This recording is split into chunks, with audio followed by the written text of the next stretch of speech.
Поздравление за вашия отбор, че не игра затворено, както повечето отбори играят тук на стадиона Госта. През цялото време се опитваше да играе футбол. Получиха се много неща. Имахте и малък шанс при градата и не само това. Първо за перфектните условия да благодарим на домакините. Вижда се, че когато терена е в отлично състояние, дори такъв късен час на осветление, някакси самите мачове стават много по-динамични и по-интензивни.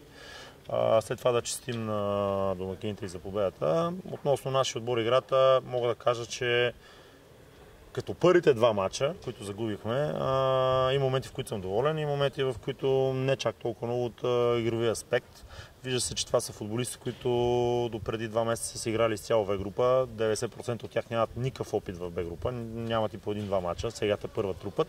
И просто това са грешки, които правиме, допускаме някъде индивидуални, някъде колективни, от процеса, който трябва да изтърпиме в растежа на тия млади футболисти. Обаче те трябва да знаят, че им се дава шанс и идеята на клуба като цяло и политиката е колкото се може повече млади футболисти да се качат в първи отбор, защото се вижда, че през последната година политиката изцяло е налагането на млади български играчи и интегрирането в първи отбор. Тоест, те имат година-две, в които трябва да стъпат първо здраво на земята, да не се гълзамайват и второ да разберат, че ги чака страшно много работа и трябва да бъдат много отдадени на целия процес. Ако искат да се развият качествата, говоря с качествата комплексно, и спортно-технически, и тактически, и физически най-вече, и да издържат на динамика, да играят на висок интензитет през по-голяма част от двубоя. Това са нещата, които търсим в тях да развиеме и така да кажем, пак казвам, през първите 3 матча, които изиграхме до момента от първенството, макар че нямаме още спечелена точка, което за мен е много разочароващо, но обяснението е това, което казвам, младостта и неопитността на тези играчи. Просто трябва да почувстват съвсем скоро победа да вземе, за да може да не бъдат толкова припряни, защото се вижда една припряност в тях. С две думи, като изключим първите 5 минути, които направихме, тази индивидуална грешка за гола, след това малко имахме проблеми при изнасянето. Мисля, че от 10 минути нататък до края на по времето направихме интересни неща, но имаме проблеми в завършващата фаза. При червения картон първо получи жълт картон за нарушението, след това някакъв жест или реплика към съдията. Какво ти каза той? Не, имаше жест. Аз го видях направи неприличен жест, за което е съвсем нормално и браво на съдията. Не трябва да се толерира абсолютно никакво такова поведение на млади футболисти и от съдите, най-вече и от нас. Със сигурност момчето, аз му казах още на излизането, че ще бъде наказан. Ще преценим каква ще бъде точно санкцията. Нали, сега няма смисъл да говоря дали ще е паричен, дали ще го накара да не играе мачове, защото за млад футболист това да не играе мачове може би е най-лошото нещо, като изключим, нали, финансовото. Така че със сигурност ще отнесе глоба, която ще бъде много сериозна. Пак казвам, дали ще бъде финансово или ще бъде това да не вземе участие в няколко мача поред. Да може да се научи и като цяло какво трябва да му бъде поведението на терена. Той трябва да бъде професионалист и да не се влияе от странични фактори. Това е така да кажем,